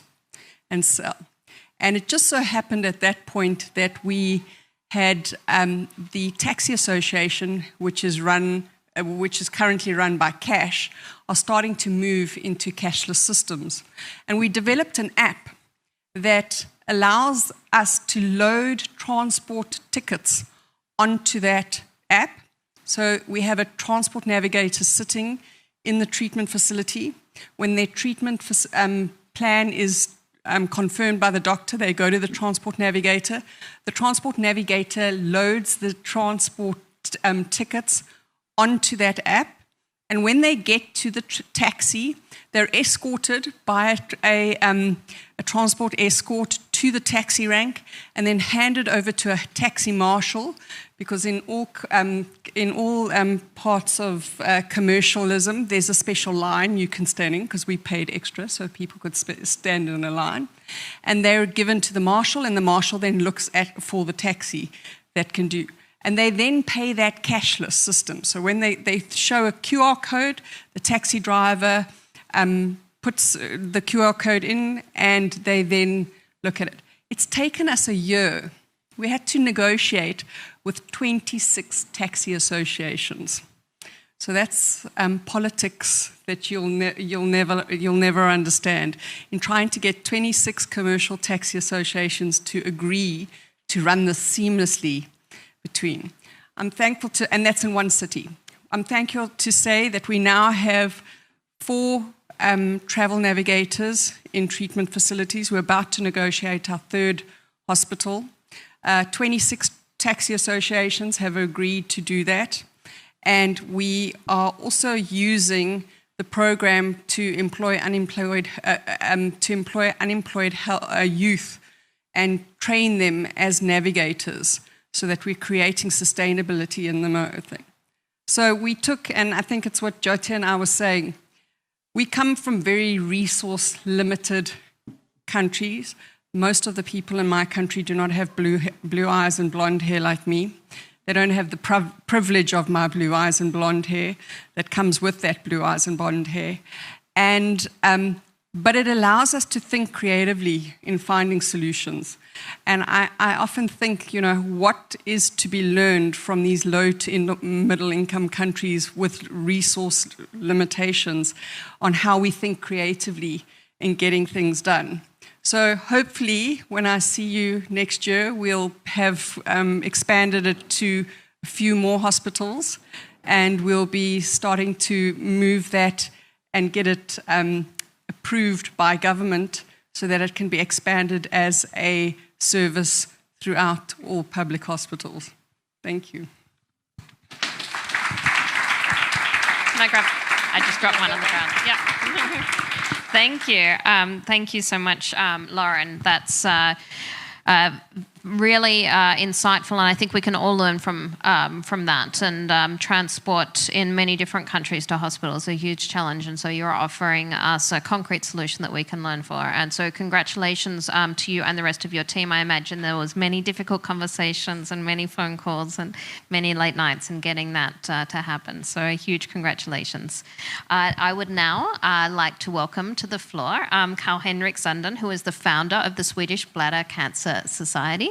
And Carl will talk about his experience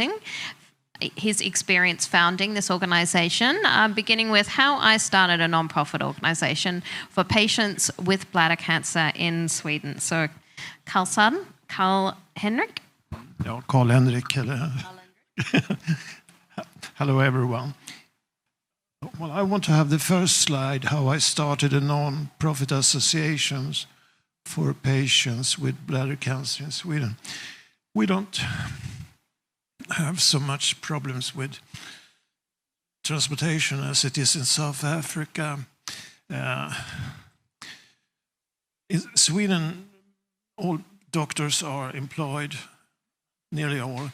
And I have been a general practitioner for my life, but I have also been an entrepreneur, as I will talk about later, and started a private health center. So I was used to, well, do something, to be a founder or something, that you have to do things yourself. But my story as a patient started 2018. And within 3 months was I operated. I have a urostomy now. And I was interested in how many people were having urostomy in Sweden. So, well, I did an investigation and how it came out. I became a member of the board of an organization called ILCO, Ileocolostomy. They also have urostomies, and they also claim that they are responsible for rectal, colorectal cancers and urothelial cancer, that's cancer in the bladder. But after 3 months, I discovered that they didn't do so much for bladder cancer. They just claimed that they were the patient organization for that. So 2019 or 2020 when I began to think that I should start a non-profit association for bladder cancer patients myself. And can I have the next slide? Yes. I got some help, very much help from Reinveig Retrud in Norway. She was promoting and pushing me to do this. And she had noticed that there wasn't any bladder cancer patient organization in Sweden. And one way she started, and I became an administrator too, in the Facebook group. And after half a year, we discovered that there was another Facebook group which had been since 2017. We tried to mix them together, but it wasn't so easy. But anyhow, now one of them is called urinblåsecancer eller blåscancer. And another one is called Urostomy Sweden, eller Sverige. Next slide, yes. That's the two slides. And I think we have 450 members in the Facebook group for bladder cancer. It's called blåscancer, bladder cancer, or urinblåsecancer. And the other one is for Urostomy Sweden, where the different forms of leading the urine away. Next slide. Well, to start a non-profit association, you need to have 3 members. You need a constituent, difficult word for me to pronounce. But you need this protocol, and you need to have the statutes. Then you can, to get an organization number, in Sweden you need to send in this protocol to the tax office, and then you can get the organization number. That's one of the first important steps if you want to start an association like this. And the next step is to try to get a bank account. And that is not that easy, because the banks are so worried about money washing now. So you need to have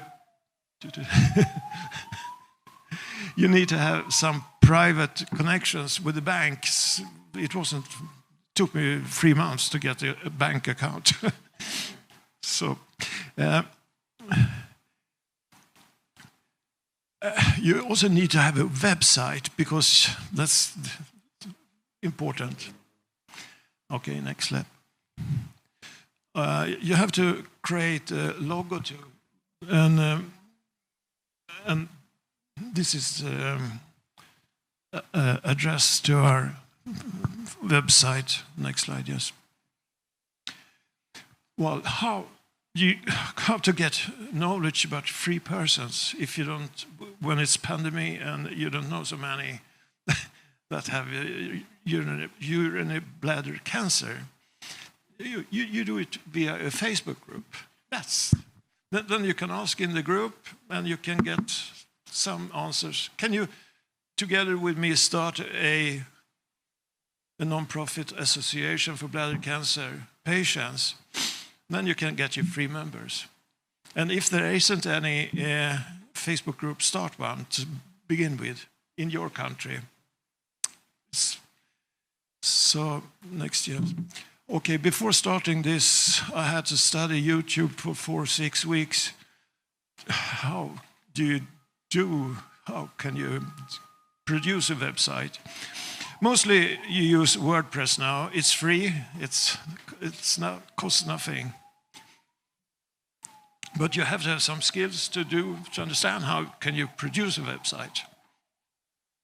But I used to be an entrepreneur, and I'll try to learn it. So, and also you need to create a logo. So, I did it myself. But it's not enough here. Someone in your association needs to be a cashier, accountant, besides the rest. And if there isn't any of the other who can do that, I did it myself, all. So you also need a membership register, and you can easily produce one with Google Forms. I don't know how safe it is, but we still use it. And you need money. And from this beginning, there wasn't any organization, so I spent some of my own money to start this, because you need some software, and you need an internet hotel, and so on. Well. But anyhow, now the real problem starts. You need to have board meetings, annual meetings, and membership letters, and to go on with your organization or association. And there is more to, you need to do something. Well, I created an information folder which was distributed to all urology departments. Next slide, please. Well, this was one of the sites. But that costed money. But there were two medical companies, Photocure and Medac, who helped me with that money. Then it was about 2,000 euro. So, and they also helped me to distribute it, because they were traveling around Sweden and meeting the different urologists and the nurses, and they gave them this folder. So I had a distribution net in that way. Can you go back, please? Okay, there is some more. Why do you want to have this association? What is the meaning from our statutes? Next slide, please. So our statutes were, all in Sweden shall have the right to the best documented care, work for early detection of bladder cancer, better diagnostics and treatment methods, represent patient interests before authorities, institutions, organizations, and mass media, work for and financially support research and development in the field of bladder cancer, participate nationally and internationally, this is that, in activities that are important. It is not the same treatment in different parts of Sweden. It differs. So if you live in some areas, you get your treatment faster, and so on. Okay, we have, next slide, please. Yeah. Anyhow, you need to do something more. We have created the Bladder Cancer Day twice with support from medical companies, and now, when I used to be a medical doctor, a general practitioner, we had this, the medical companies came and want me to prescribe that and that and that.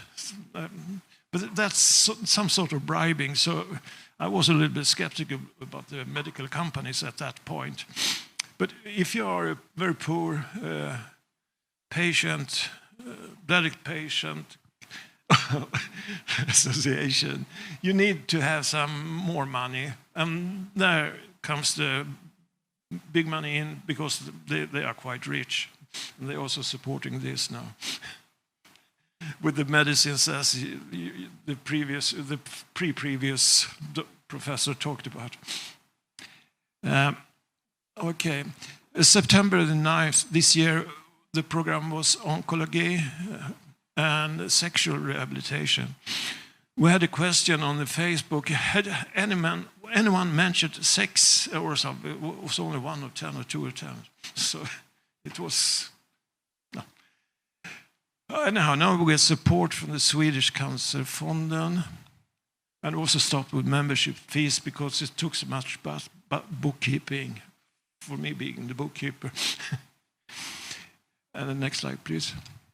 There are about 26,000 living patients with bladder cancer in Sweden. We have now also included upper urinary tract cancer up to the pelvic of the kidney. So there are even more, some 1,000 more. We don't think we can be so big as the breast or prostate cancer associations. Today we are 339, and we are growing 2 to 3 each week. Next slide, please. Yes. But I think it's reasonable that we will be 1,000 in 3 or 5 years. So I will keep on struggling, and that was my story.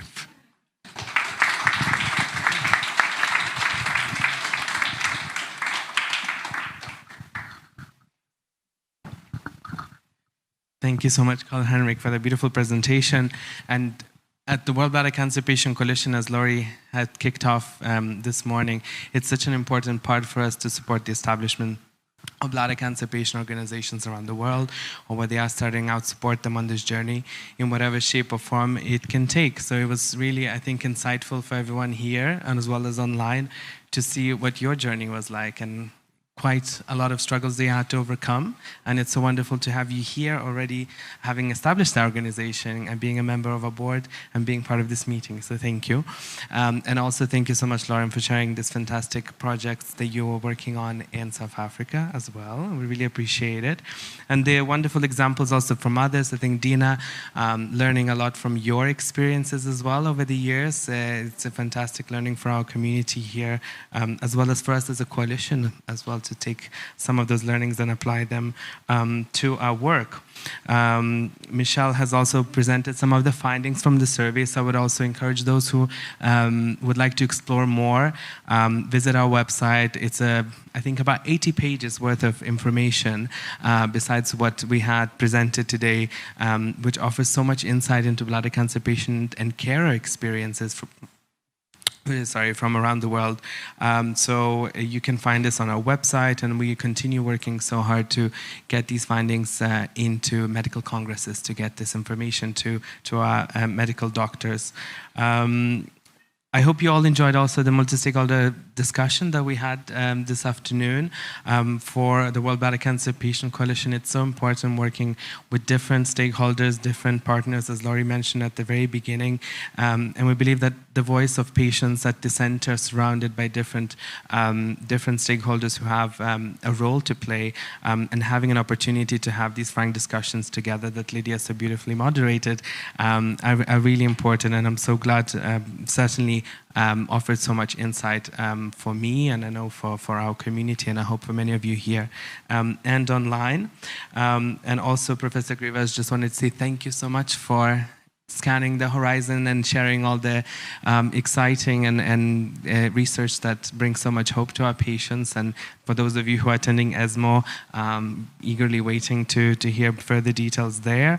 And lastly, if you are starting a patient group, looking to start a patient group, especially for those who are not in the room here, please do reach out. We have a startup guide for bladder cancer patient groups that's available in 7 different languages. So it's a fantastic resource built by our community, and it's a great starting point. And then get in touch with us. We are there to support you on your journey. And I invite everyone to reach out to us if you're looking to work together, looking for inspiration, and to bring patient voice into your work. And lastly, I would like to thank my team, Theo and Marie, who have been working so hard behind the scenes to make this meeting happen. So if you could just have a clap. And our board of directors have contributed throughout. And of course, our sponsors, without whom it wouldn't have been possible to have this meeting here today. So thank you so much, everyone here in the room and online. And I hope to see you next year, our next forum, but also let's stay in touch throughout the year. So thank you so much, everyone.